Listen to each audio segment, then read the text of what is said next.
how to find the Bombo app on your mobile phone. So if you're using an Android phone, you actually go to the Play Store and then search for Bombo app.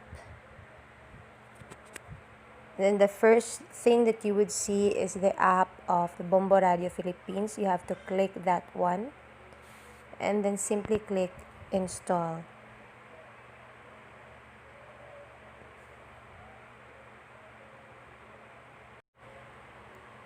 Once you already installed the Bombo app, all you have to do is to go to the app itself, open it.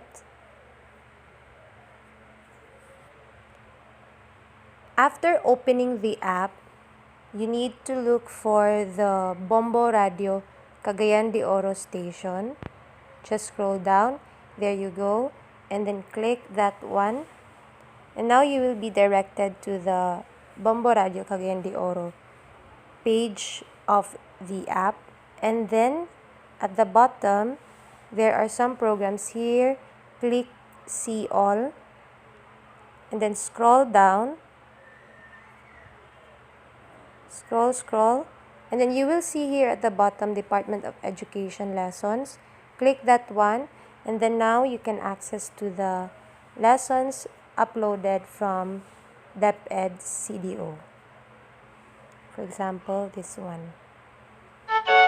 Mga bata, maayong adlaw kaninyo. Kumusta na mo?